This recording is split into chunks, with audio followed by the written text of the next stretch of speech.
Bonjour à tous et bienvenue dans ce webinaire autour du sujet « Comment moderniser votre système d'information grâce à Kubernetes ». Je suis Sébastien Davout, je suis responsable open source chez Axience et pour ce webinaire, je serai accompagné de Martin Rateau et Christian Dubois de chez VMware. Commençons tout d'abord par une vision du marché autour de Kubernetes et du cloud native, donc de la containerisation générale. Alors, tout d'abord, nous sommes ni Gartner ni IDC. On ne veut pas vous faire du prévisionnel. On ne va pas vous dire qu'aujourd'hui, seulement 5% des applications sont containerisées, mais que dans 2 ans, ce sera 30%. Non, c'est bien notre vision en tant qu'intégrateur qu'on veut vous présenter. Aujourd'hui, on constate une maturité très disparate au sein des entreprises. On va avoir des entreprises qui sont très petites, de type et jeunes, type jeune pousse, qui, elles, ont un besoin très rapide sans avoir des finances importantes au début. Donc, beaucoup de ces entreprises vont venir consommer souvent du service en mode cloud et seront très matures sur la consommation cloud native. On va retrouver des entreprises qui n'auront pas d'équipe de développement, donc principalement des équipes Ops, qui, elles, vont voir arriver un nouveau mode de livraison dans le format de leur application. Typiquement, un éditeur de logiciel, un partenaire, va livrer maintenant son application depuis un registre d'images et ce sera à l'entreprise de mettre les bons moyens pour pouvoir intégrer ce nouveau mode de distribution, donc d'images conteneurisées, au sein de son entreprise, avec les nouvelles contraintes, les nouveaux spécificités que ça apporte, que ce soit en termes de sécurité, comment j'adapte tout ça à mon contexte d'entreprise, la sécurité, la haute disponibilité, la tolérance à la panne et là, bien sûr, la montée en charge. Côté de ça, on va avoir des entreprises qui auront à la fois une équipe de Ops, à la fois une équipe de Dev, et qui vont vouloir mettre en place une plateforme pour dynamiser les échanges, pour fédérer les équipes et pour accélérer toutes les phases de développement. Et également, on aura les grandes entreprises qui, elles, ont besoin d'accélérer le go-to-market, toute la chaîne de création de valeur, pour pouvoir distribuer plus rapidement leurs produits, leurs logiciels, leurs valeurs ajoutées. On constate aujourd'hui, et c'est un fait, que le cloud natif se démocratise. Alors, ça fait déjà quelques temps, c'est pas une nouvelle technologie, c'est pas une nouvelle philosophie. 2014, Google qui offre Kubernetes à Linux Foundation, 2015, création de la CNCF. Donc, c'est pas tout jeune, mais par contre, nous, de notre côté Axience, ça fait seulement depuis 1 à 2 ans qu'on voit nos clients qui consomment de plus en plus et qui ont besoin d'aller vers ce modèle pour dynamiser justement toute leur création. Le maître mot aujourd'hui, c'est la sécurité. On arrive sur un nouveau contexte, de nouveaux outils, de nouvelles philosophies. Et donc, la sécurité, c'est aussi une inconnue. C'est une inconnue qui fait peur, et surtout en ce moment. Donc, il faut adopter les bonnes méthodes de protection sans pour autant brider les utilisateurs. C'est toujours un positionnement de curseur qui est délicat, mais c'est là où est toute la valeur ajoutée. Les entreprises ont besoin de plus en plus d'agilité et de robustesse, mais sans pour autant avoir une augmentation forte du coût. Beaucoup d'entreprises décident d'être dans une logique multi-cloud, donc à la fois du cloud privé, des fois on-premise, et également du cloud privé ou public qui sera sur des cloud providers. Je dis bien des cloud providers. Aujourd'hui, plusieurs entreprises préfèrent consommer des ressources chez différents cloud providers plutôt que mettre tout chez un, que ce soit pour des contraintes de prix, des contraintes de tolérance à la panne ou autres. Les bonnes clés pour réussir cette transformation, c'est vraiment d'adopter cette transformation comme une stratégie d'entreprise.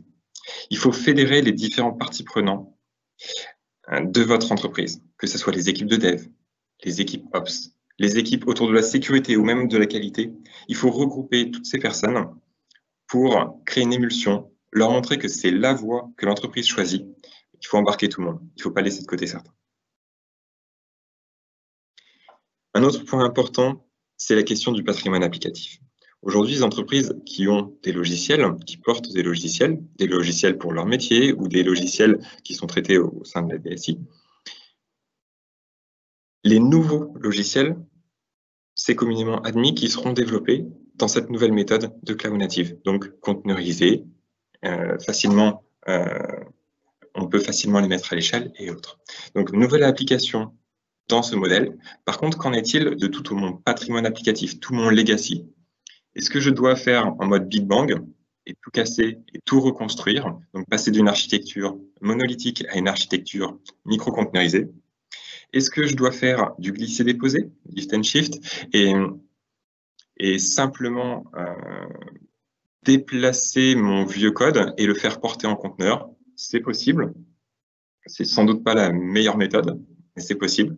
Donc, en fonction de vos contraintes, des types d'entreprises, de vos besoins, il y a une méthode pour chacun.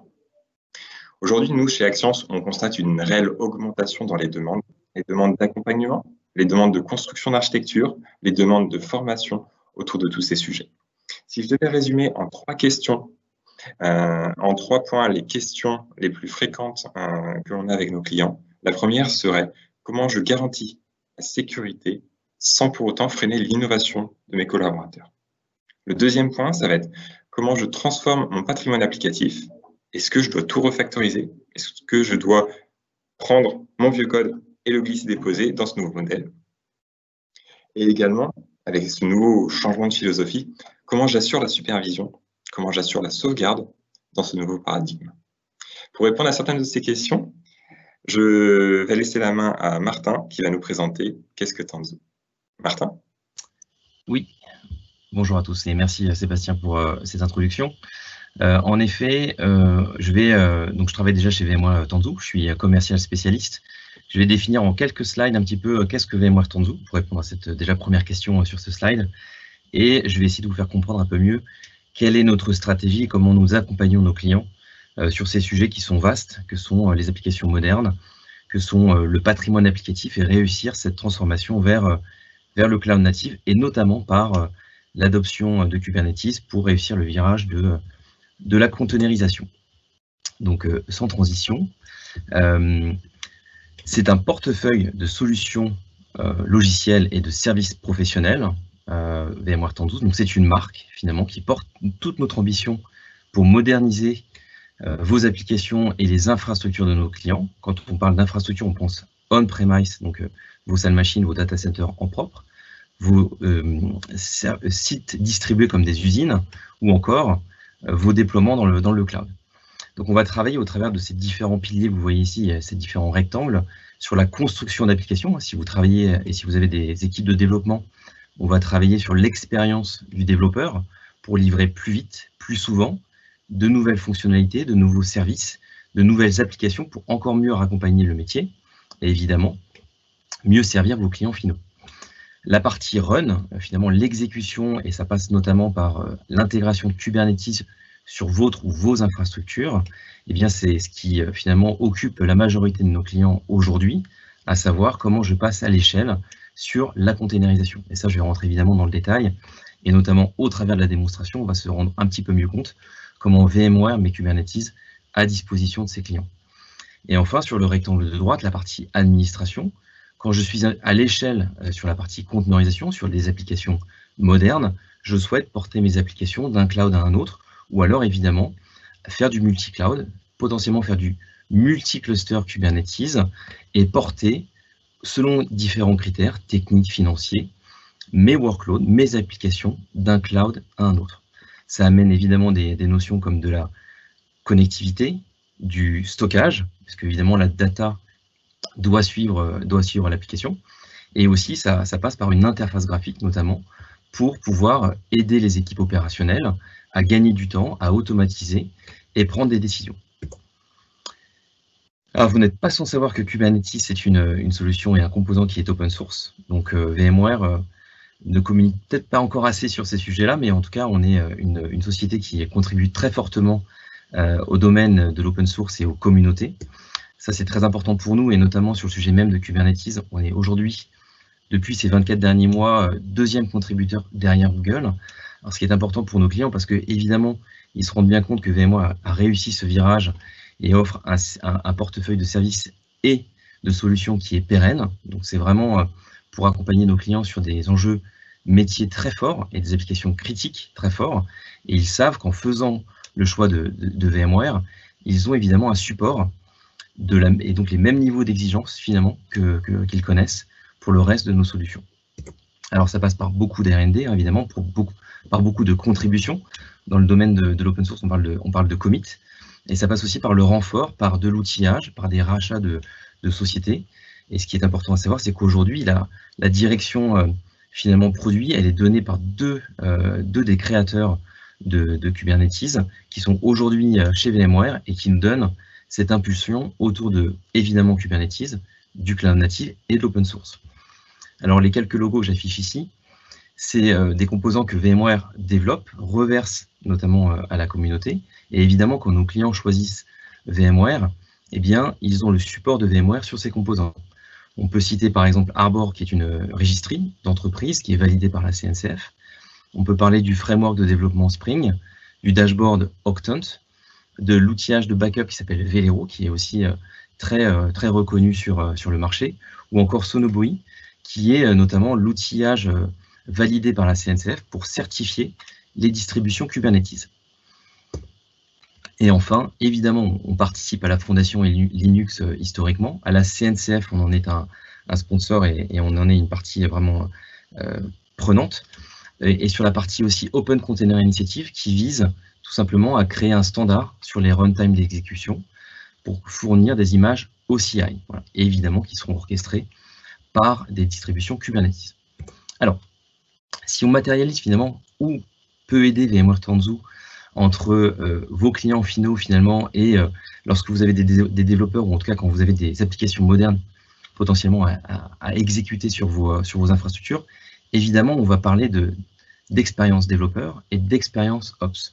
Nous en effet, comme Sébastien l'a très bien dit, on pense que le bénéfice du DevOps, du DevSecOps, en tout cas de mettre les choses en commun, ça a beaucoup de valeur et pour l'entreprise et évidemment pour le time to market, pour le biz DevOps, en tout cas tout ce que l'on souhaite faire en continu, livrer plus de fonctionnalités, livrer plus vite et évidemment mieux accompagner l'expérience qu'attendent évidemment vos clients.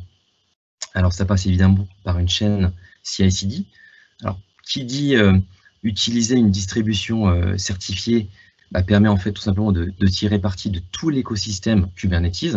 Donc finalement ici on pourrait mettre différents logos, hein, Jenkins, GitLab, Tekton ou peu importe. Ils sont compatibles Kubernetes, ils sont compatibles évidemment Tanzu, et ça finalement, voilà, on retrouve on peut vous conseiller, évidemment on est force de proposition sur ces sujets, mais en tout cas voilà, vous n'ayez pas crainte par rapport à ce que vous avez pu faire comme choix aujourd'hui, ou sur les choix évidemment de demain sur ces outillages. Pour autant, nous on pense qu'il y a des building blocks assez importants quand on fait une mise en place d'une usine logicielle, d'une digital factory, c'est de créer notamment des conteneurs plus rapidement à partir par exemple du code source, potentiellement aussi d'avoir évidemment une registry d'images sécurisée, hein, dont on a validé qu'il n'avait pas de virus, qu'il n'avait pas de... voilà, en tout cas qu'elles avaient été validées pour que ça ne passe pas en production sans avoir le cachet de la sécurité.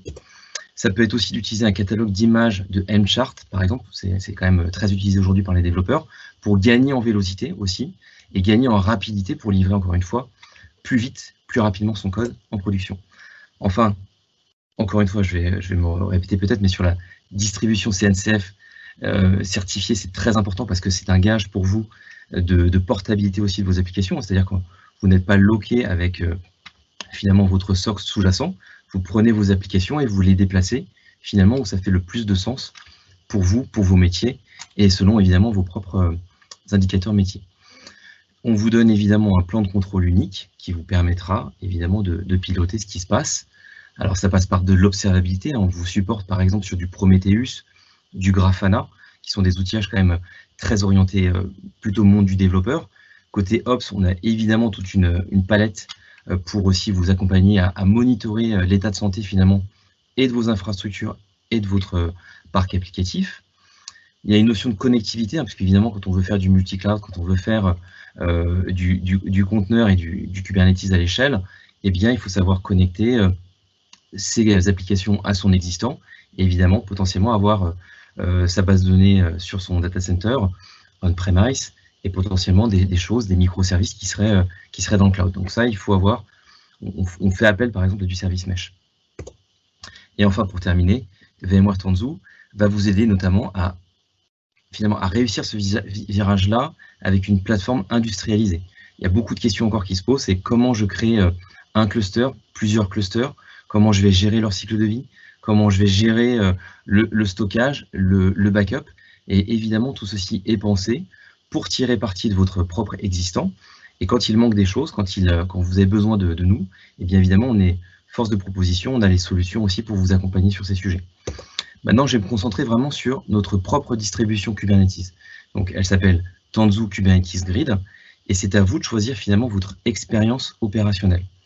Au sens où on a une première version, qui est Tanzu Kubernetes Grid, qui est complètement agnostique du socle sous-jacent. Donc, finalement, vous pouvez la porter sur votre data center on-premise, sur votre site distribué, sur vos sites distribués, ou alors potentiellement dans le cloud. Voilà. Là, vous allez pouvoir faire du Kubernetes à la demande, et c'est totalement agnostique, encore une fois, de ce qu'il y a en dessous. On va tirer parti de votre existant.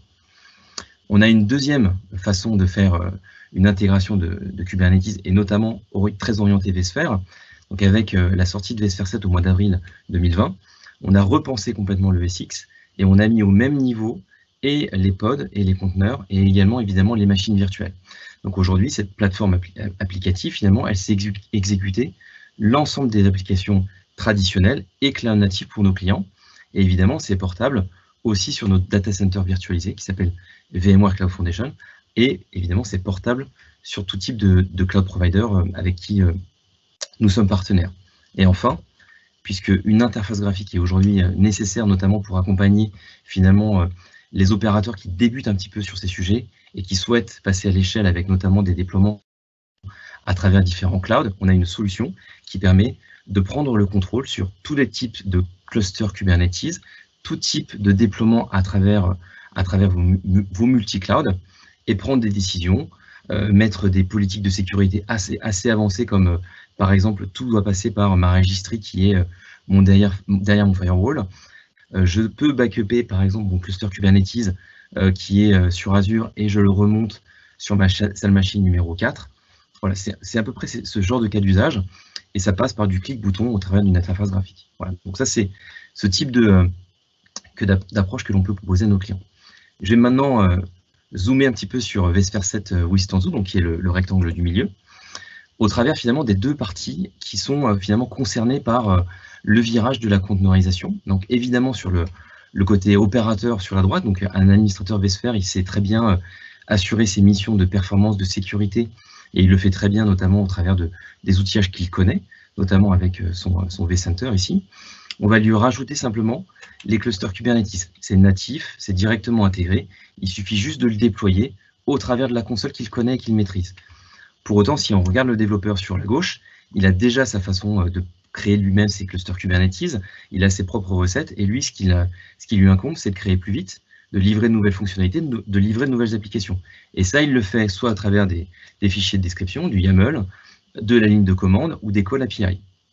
Eh bien, les deux sont tout à fait possibles.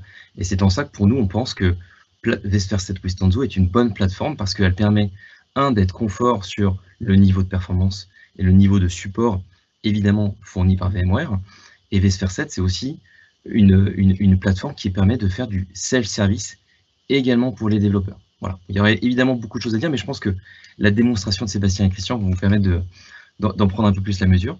Et je prendrai cette dernière slide pour vous expliquer un petit peu aussi les bénéfices finalement qu'on constate et que nos clients constatent en modernisant et leur SI et évidemment leur patrimoine applicatif pour finalement accélérer sur la transformation numérique. Finalement, il y a différents enjeux. Et l'idée, comme le disait Sébastien, c'est de mettre toutes les parties prenantes autour de la table. Il ne s'agit pas de contenter les développeurs et en laissant la sécurité de côté, ou contenter les ops en laissant les développeurs de côté. Voilà. On mène vraiment des projets où toutes les équipes informatiques sont ensemble et partagent les mêmes objectifs.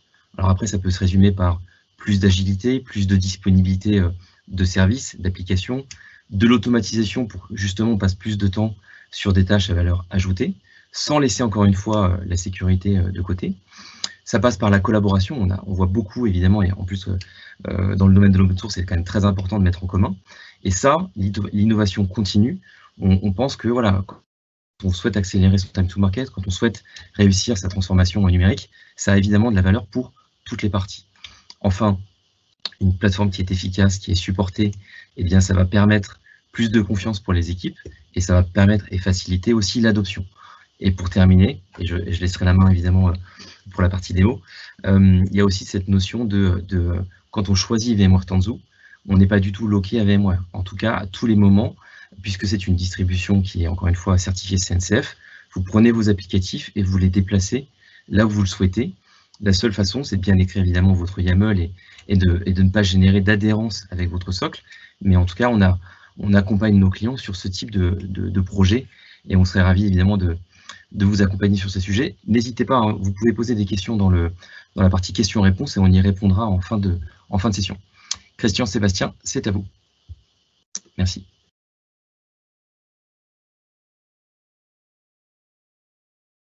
Juste ton micro, Christian. Parfait. Merci. Bonjour à tous. Christian Dubois, je suis Solution Engineer chez VMware pour le portefeuille Tanzu. Et on va basculer sur la partie démo, si vous êtes d'accord. Je vais commencer à partager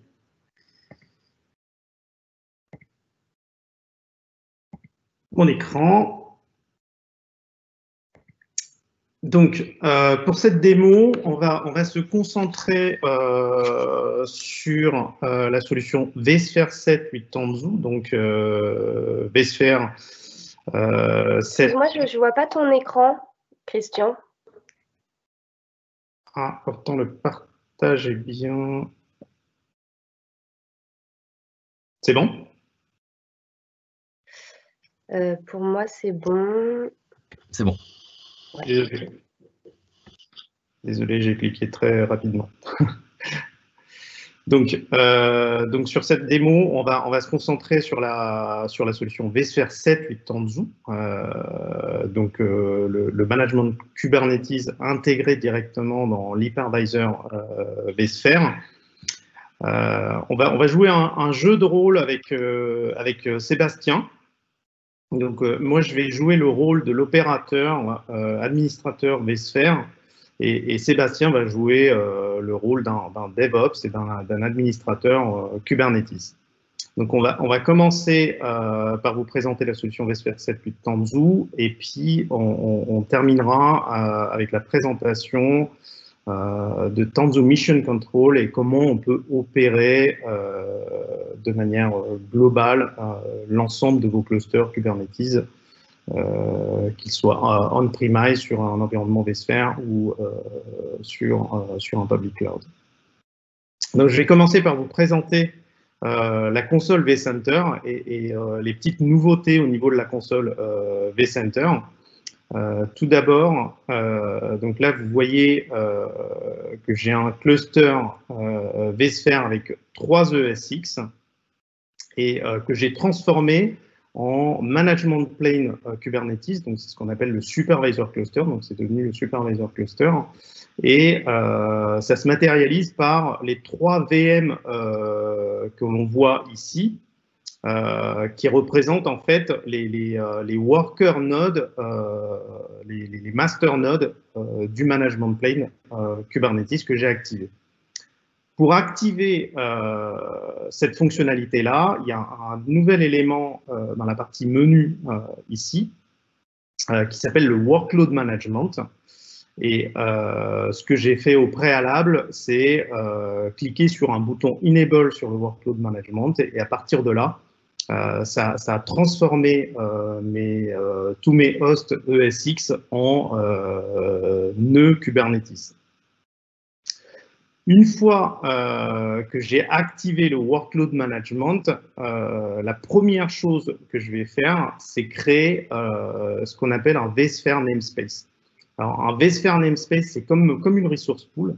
Ça va me permettre d'assigner des permissions pour des utilisateurs.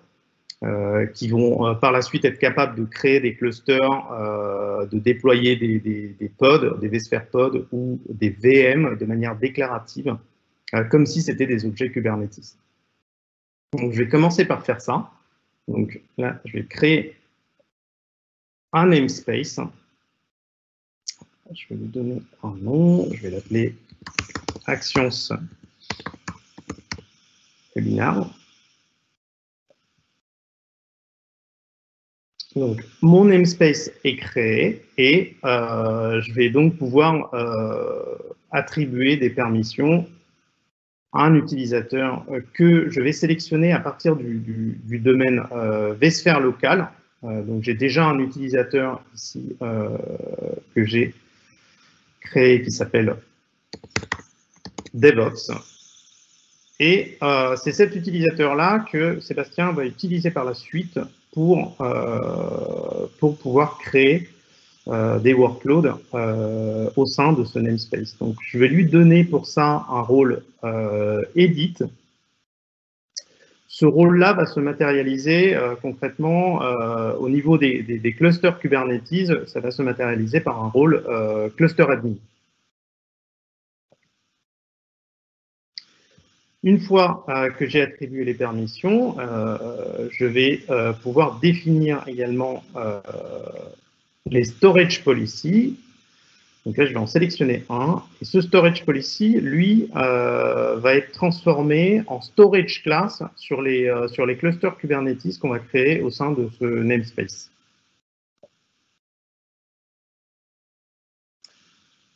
Je peux également définir des quotas sur les différentes ressources virtualisées de type CPU, memory ou storage. Donc pour cette démo, on ne va pas attribuer de quotas.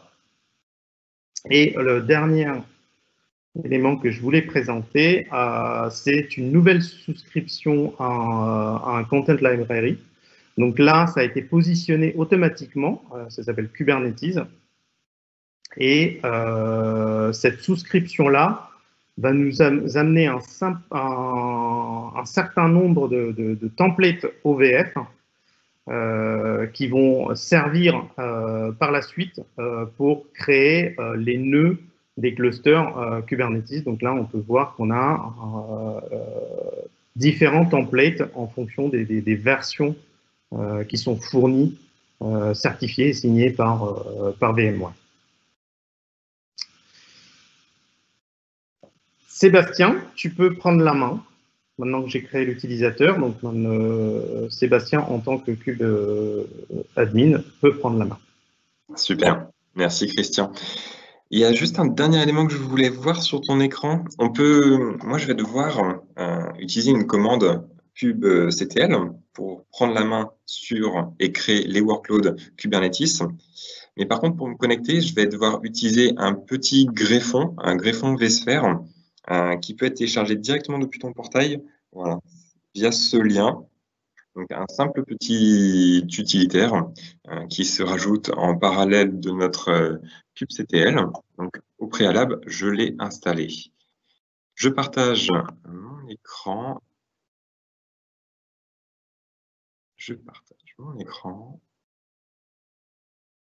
Et on va attaquer. Parfait. Donc là, j'ai à ma disposition un client kubectl et je vais me connecter sur l'environnement Tanzu qui va me permettre de provisionner mon cluster en ligne de commande. Pour cela, je vais me connecter avec cette commande. Donc kubectl vSphere login. Donc, j'ai pas mis le certificat dans mon magasin de confiance, donc c'est pour ça que je mets un insecure sur le serveur WCP, avec comme utilisateur celui que Christian tu m'as créé, donc devops@vsphere.local. Donc, je suis bien sur le domaine d'authentification vSphere. On réutilise les mêmes identifiants. En me connectant, il me liste différents contextes déjà existants. Est-ce que tu peux, Christian, juste nous rappeler le nom de l'environnement sur lequel je suis? Parce que là, c'est assez perturbant. Pour moi, c'est assez perturbant. On est sur un environnement, donc on utilise du kubectl. On croit être dans notre environnement finalement où je vais pouvoir créer mes pods, mes services. Mais non, c'est juste un environnement, celui qui est au plus proche de la couche vSphere, qui va me permettre de provisionner mon cluster Kubernetes. Hein, c'est bien ça? Exactement, exactement. Là, quand tu te logs, en fait, en utilisant le SSO vSphere, tu arrives sur ce qu'on appelle le supervisor cluster. Donc, c'est le management plane du supervisor cluster. Donc là, à partir de cet endroit-là, tu vas pouvoir changer de contexte et aller sur les namespaces sur lesquels tu as droit, en fait. Et oui, c'est ça. Parce que par défaut, si je fais un kube, je serais tenté en tant que développeur, DevOps, de faire par exemple un kubectl get nodes, mais je verrai pas ou get pods, je verrai pas parce que je suis sur ce supervisor cluster et il faut que je provisionne ma ressource. Je vais créer mon cluster. Donc, j'ai un fichier, un manifeste qui va me permettre de créer un petit cluster. Donc, ce manifeste va créer une ressource de type Tanzu Kubernetes Cluster qui portera comme nom TKC2. C'est pareil, quand on voit marqué namespace, on peut être tenté de confondre la notion de namespace de Kubernetes pur avec la notion de vSphere namespace. C'est bien deux notions différentes. Quand on voit namespace ici, c'est le vSphere namespace que tu vas créer. Exactement. En fait, ce namespace-là est un namespace au sein du management plane, du supervisor cluster, qui est effectivement un Kubernetes, mais c'est pas directement sur ce cluster-là que Sébastien va déployer ses applications, en fait.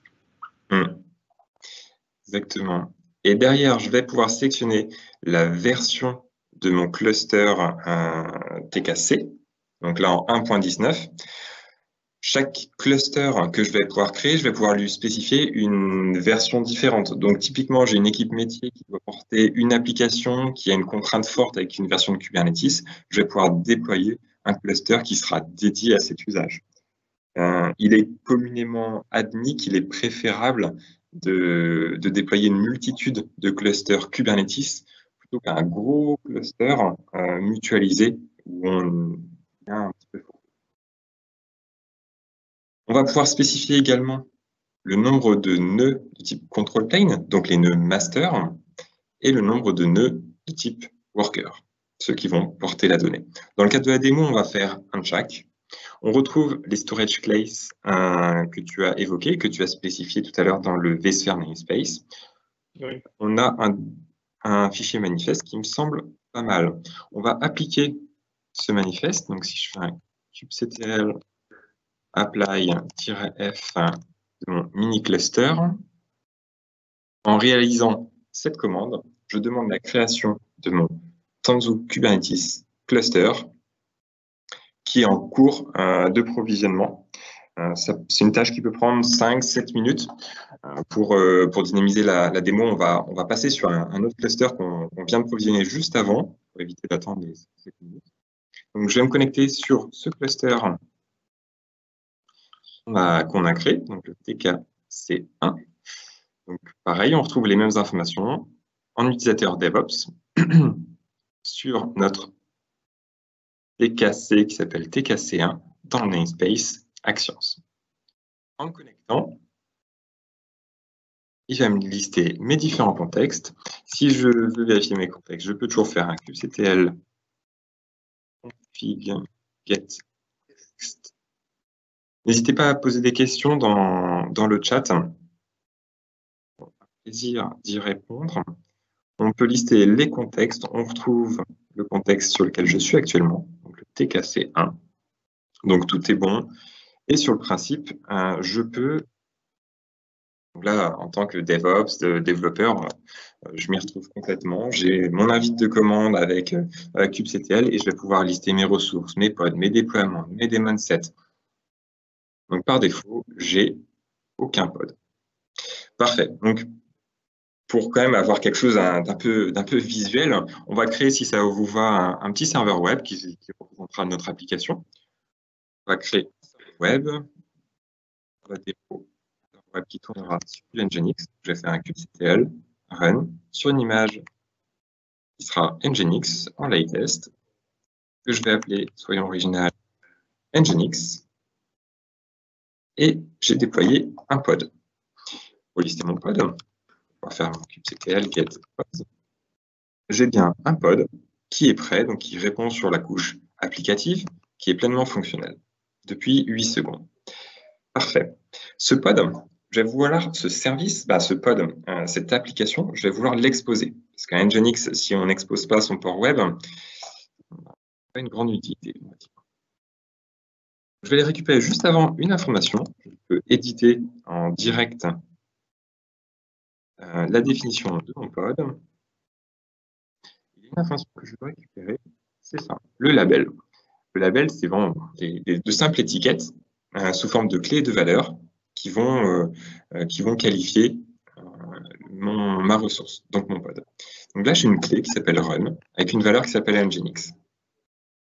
Maintenant, je garde ça dans un coin de ma tête. Je vais maintenant créer un service pour présenter mon application et qu'elle soit visible depuis l'extérieur.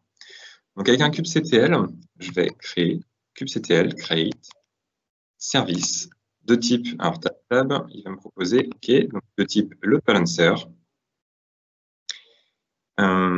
avec un -TCP, c'est bon parce que l'auto-tabulation, voilà. Donc je vais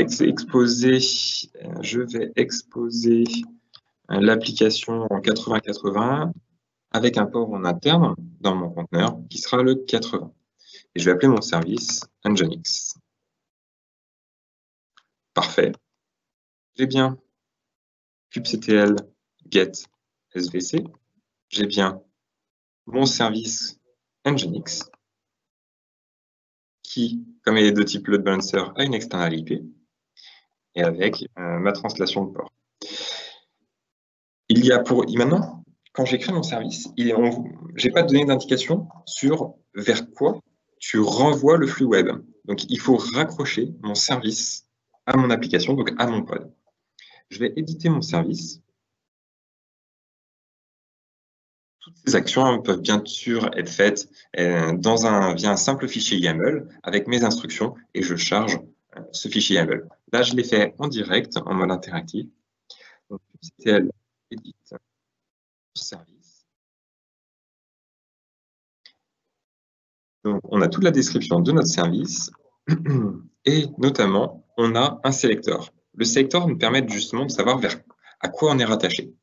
Et on a par défaut une clé qui est app vers Nginx. Sauf qu'on a vu tout à l'heure que c'était run Nginx dans mon pod. Je vais changer la clé, je vais la faire passer à run. Je sauvegarde et je quitte, ça réapplique la config, ça réajuste mon service. Si je ouvre mon service, les informations restent inchangées. Et pour vérifier le bon fonctionnement de mon application web, je vais vérifier avec un curl si sur mon external IP et mon port qui est en DNAT, et j'ai bien mon application. Alors là, on est vraiment sur du cas très basique, mais il faut se projeter. On peut déployer notre application, l'exposer, la mettre à l'échelle, et tout est fluide. Alors, on a vu toute la partie en ligne de commande. On va regarder, alors, on se fait plaisir, on est en ligne de commande, c'est très sympa, mais ça peut être aussi un peu pour les barbus.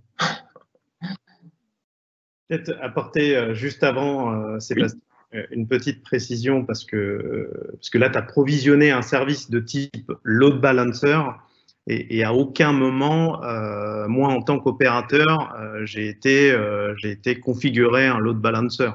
Ça s'est fait automatiquement et ça, c'est parce que on est sur un environnement avec NSXT derrière qui, dès que tu as déployé un service de type load balancer, a provisionné un edge load balancer automatiquement pour ton service. Oui, c'est complètement transparent.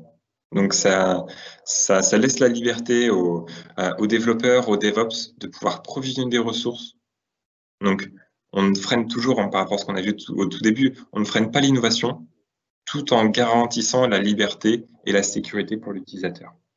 C'est pareil, quand j'ai téléchargé mon image qui s'appelait Nginx, par défaut, ce Nginx, il va le chercher sur un registre d'images publiques, du Docker Hub ou autre. Il y a des mécanismes qui sont intégrés dans Tanzu et qui permettent de renforcer la sécurité, tout en garantissant la liberté. Je pense notamment au composant qui s'appelle OPA, pour Open Policy Agent, qui va me permettre, quand l'utilisateur il va construire son Dockerfile, il fait un from Nginx par exemple, l'utilisateur, son fichier manifeste reste inchangé, mais par contre, au mieux d'aller récupérer ses ressources, ses images publiques sur des registres d'images Docker qui, entre parenthèses, très sensibles, parce que quand je regardais les derniers chiffres, plus de 600 images publiques contiennent des crypto-mineurs. Donc, c'est sensible pour une équipe qui gère la sécurité ou tout le système d'information d'aller récupérer des mineurs de Bitcoin et les faire tourner sur son système d'information. Personne ne veut ça. L'avantage avec des systèmes comme OPA, c'est que l'utilisateur croit qu'il va récupérer une ressource publique, alors que finalement, OPA va faire une réécriture d'URL pour venir récupérer la ressource sur un registre d'images comme Arbor qui sera on-premise dans l'entreprise, géré par l'équipe de sécu dans l'entreprise. Je repasse sur... je quitte la ligne de commande un instant pour passer sur la partie TMC. TMC, c'est un bel outil que vous avez qui va nous permettre de gérer toute la partie cluster. Donc, on retrouve notre TKC1. On retrouve son état de santé global, sa version, les différentes informations, la consommation que l'on en fait. Donc, toute une partie capacity planning. On va pouvoir également avoir de la conformité dans l'inspection. Donc, toute la partie conformité qui... alors, j'ai toujours du mal à le prononcer, Sonoboy. Sonoboy. Sonoboy. OK, merci. Et toute la partie protection de la donnée également. On va y retrouver toute la partie supervision et également, on va pouvoir créer facilement de nouveaux clusters. Donc là, je suis dans la partie cluster. Je fais un create cluster. Je vais pouvoir provisionner des ressources, qu'elles soient on-premise sur mon environnement vSphere ou également chez des cloud providers. Je vais sélectionner donc la partie Tanzu. Je sélectionne un management cluster. Je sélectionne un provisionneur. Derrière, on va me demander le nom de mon cluster, donc soyons original, un petit TKC 2, 3, ce sera mieux. Suivant. Derrière, je vais simplement sélectionner la version de Kubernetes que je souhaite utiliser. Mon pod CIDR, mon service CIDR, mes storage class policy. Facilement, je vais pouvoir sélectionner si ma partie control plane est en mode single node ou high availability avec la ressource dédiée pour chacun. Donc là, je vais le faire en mode single node. Et derrière, je vais pouvoir définir, qualifier et provisionner mes nœuds qui vont porter mes données, les worker nodes. De quel type seront-ils? Combien de CPU? Combien de RAM?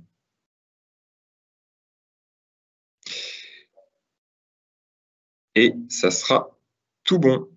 Je vais pouvoir créer facilement mon cluster en un clic et mon cluster est en cours de provisioning. C'est une alternative au fichier descripteur, le fichier YAML que l'on a créé qui nous a permis de créer notre TKC tout à l'heure. On l'a fait à la fois en ligne de commande et on l'a vu également comment créer ça depuis TMC. Alors, il y aurait plein de choses à montrer. Il y aurait comment faire la sauvegarde dans ce nouveau paradigme avec notamment Velero. Aujourd'hui, on doit sauvegarder nos ressources, sachant que plusieurs ressources containers, il faut sauvegarder non pas toutes les grosses enveloppes, il faut aller sauvegarder les fichiers manifestes, les descripteurs, donc tout ce qui se retrouve dans la base de TCD. Il faut également sauvegarder les stockages persistants. Donc, Velero est très bien pour ça. Il y a également toute la partie OPA qui sera à montrer. Il y a énormément de beaux sujets à montrer dans tout cet écosystème. Malheureusement, il y a une fin pour la démo. Je regarde l'heure qui avance. Ce que je vous propose, c'est je vais arrêter mon partage d'écran. Et si vous avez des questions, n'hésitez pas, on va y répondre. Merci. Oui, merci à tous les deux pour la démonstration. Je pense que c'était très clair, hein, et c'est vrai que je pense que ça répond notamment à quelques questions qui ont été posées. Alors, je pense que le mieux, c'est de lire la question et en effet d'y répondre. Alors, je pense, Christian ou Sébastien, vous voyez, vous, les questions. Moi, je partage mon écran, je ne vois pas les questions. Oui, ok, je les vois, je vais prendre. Donc, je vais prendre la première question. Donc, quels sont les clouds supportés? Aujourd'hui, les clouds supportés sont, les publics clouds sont AWS, Azure, GCP et dans la roadmap et va arriver bientôt.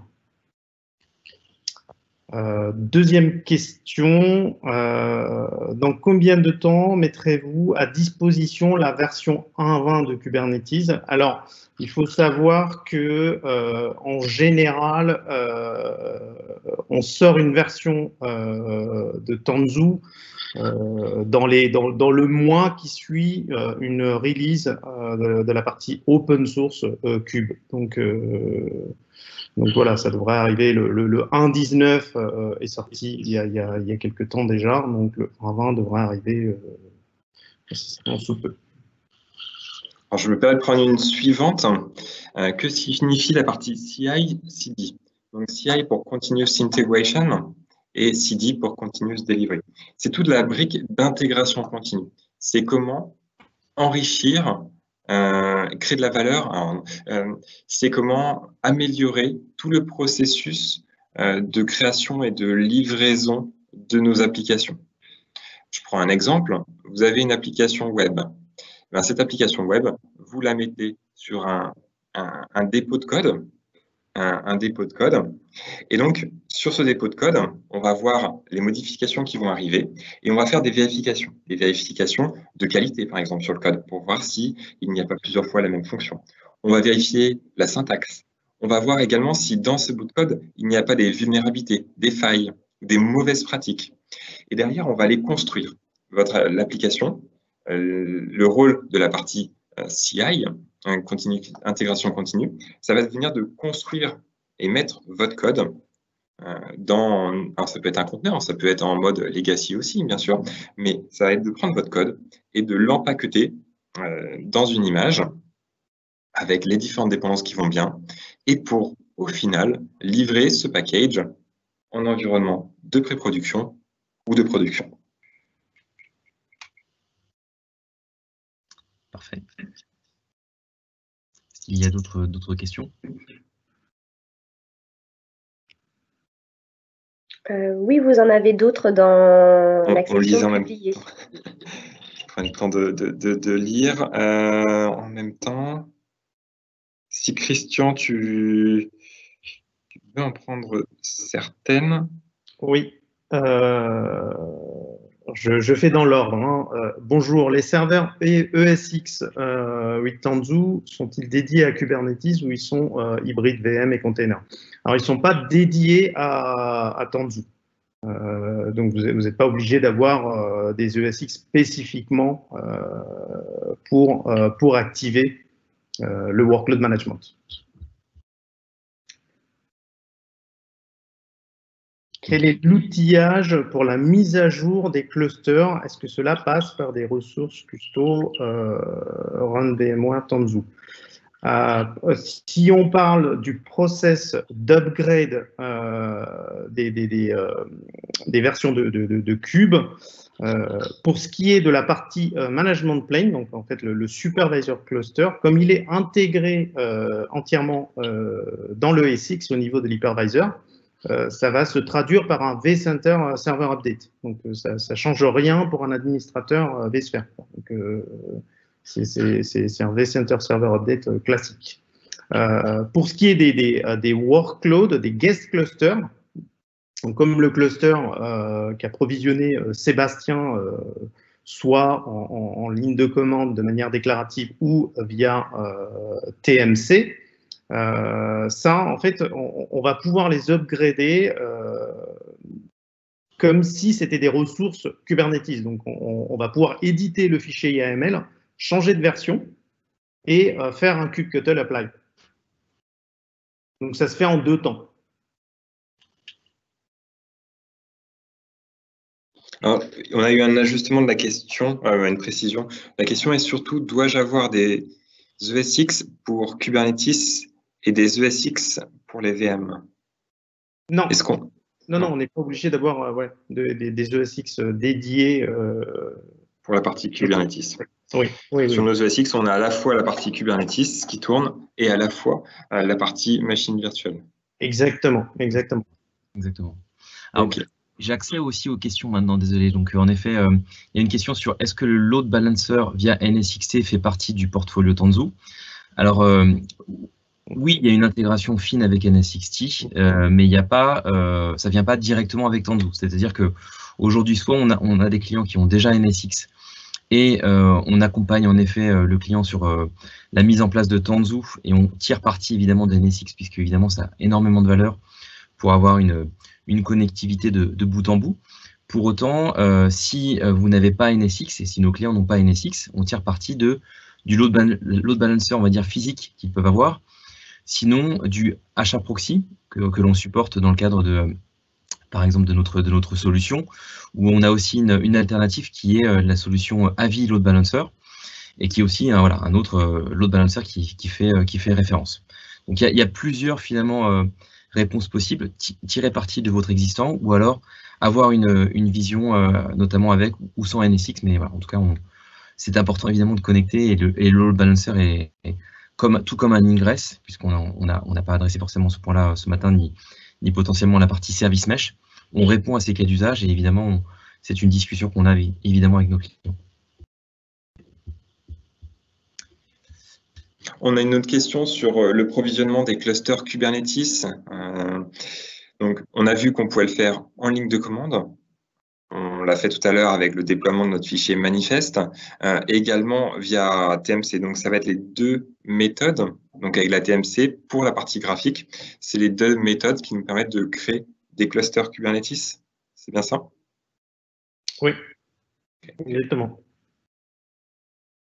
Alors, techniquement, dans Tanzu, un node égale une VM. Oui, exactement. Un nœud Kubernetes va se traduire par une VM au niveau de l'environnement vSphere. Tanzu utilise les mêmes data stores que la partie VM. Oui. En l'occurrence, là, on avait un data store vSAN dans notre environnement. Donc, c'est exactement les mêmes qui vont être utilisés. Exactement. Et là, la recommandation d'un point de vue implémentation, on fait du shared data store et finalement, vous présentez, si je puis dire, le matériel ou la solution évidemment de stockage que vous avez déjà. Évidemment, après, on peut définir ensemble des classes de stockage, on va dire Gold, Silver ou à bas coût. Et c'est un petit peu voilà, le type de dispositif qu'on met en place chez nos clients. Alors, il y a une nouvelle question.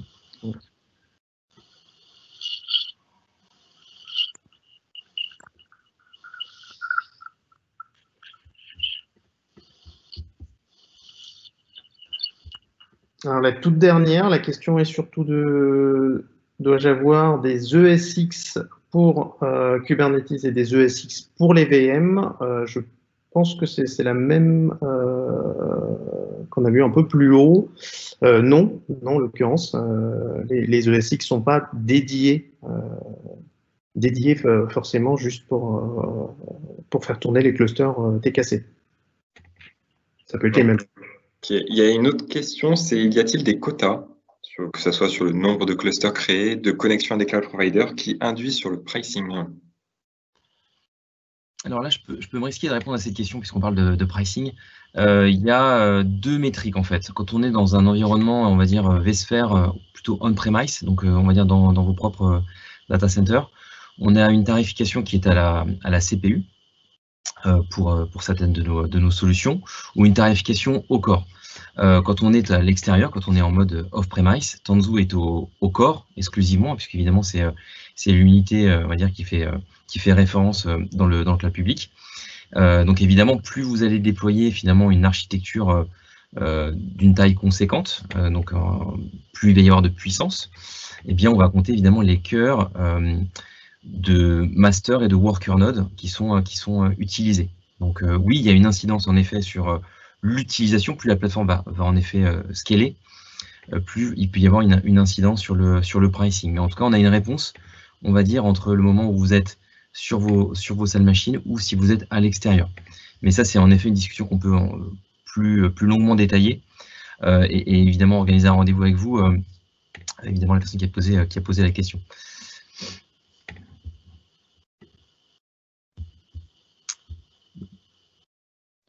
Tanzu a-t-il sa propre API REST ou est-ce qu'on utilise Tanzu au travers de l'API du vCenter, de la couche VSphere?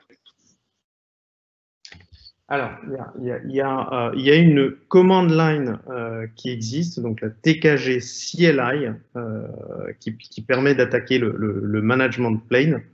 Et derrière, en fait, ces instructions-là, ces commandes-là vont être prises en charge par un certain nombre de custom controllers et de CRD qui sont déployés à la fois par la partie cluster API, on n'en a pas parlé en détail, et d'autres contrôleurs qui sont propres à Tanzu.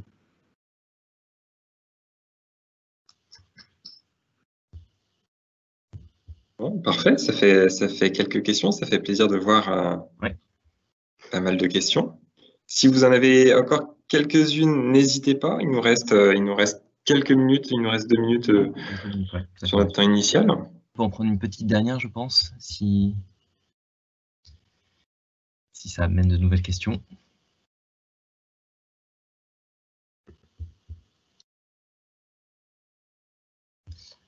Alors Christian, je pense que c'est une question pour toi. Reste-t-il de la customisation possible sur plugin CNI et DNS? Alors, tout dépend ce qu'on entend par customisation possible. Par défaut, là, en fait, quand on a provisionné nos clusters TKC, on n'a pas spécifié de CNI. Donc, par défaut, ce qui a été utilisé comme CNI, c'est Entrea. On a un autre CNI aussi qui est supporté, qui est Calico. Donc, on peut préciser le CNI que l'on veut utiliser, soit Calico ou Entrea. Sur la partie DNS, je me permets de rajouter en complément de toi. Donc, on est bien sur la partie core DNS aussi, oui. Donc assez traditionnel. Je faisais un kubectl getpod sur la partie kubesystem en même temps pour vérifier. Et on va pouvoir également modifier via son fichier de configuration. On va pouvoir surcharger la partie core DNS s'il y a du spécifique à faire en tout cas. Oui, exactement. En fait, derrière, toujours on va s'appuyer sur, on peut s'appuyer sur Cluster API et un certain nombre de CRD de Cluster API pour pouvoir apporter de la customisation aux différents composants qui constituent le cluster TKC. Je vais répondre à la dernière question, puis on va passer vraiment sur la fin. En effet, on est arrivé au bout de la session d'aujourd'hui. En effet, Tanzu est tout à fait intégrable avec un outil d'automatisation type Ansible. Ça peut être du Chef, ça peut être du Puppet, c'est tout à fait intégrable. Après, on peut évidemment discuter ensemble de comment automatiser, sachant qu'il y a des choses quand même qui sont déjà faites et pensées par Kubernetes. Donc ça, c'est également une discussion quand on définit un projet ensemble avec nos clients. On voit déjà ce que vous avez et évidemment, on met l'outil au bon endroit pour que ce soit une solution pérenne. Donc, moi, je tiens évidemment à remercier notre partenaire Axience aujourd'hui, voilà, pour avoir délivré avec nous, avec Christian et donc Sébastien, merci beaucoup pour cet événement. Évidemment, vous allez recevoir tous et toutes le lien avec notamment l'enregistrement de la session de ce matin. Évidemment, vous aurez nos coordonnées, hein, elles sont indiquées ici, et n'hésitez pas à contacter vos commerciaux et vos contacts chez Axience. Évidemment, VMware est en support pour vous accompagner sur ces projets. Voilà, on est ravis d'avoir ouvert en tout cas la discussion avec vous et évidemment, on vous dit à très bientôt pour la suite, en tout cas. Merci beaucoup. Merci beaucoup. Merci Martin. Merci à tous. Merci. Au revoir. Au revoir. Au revoir.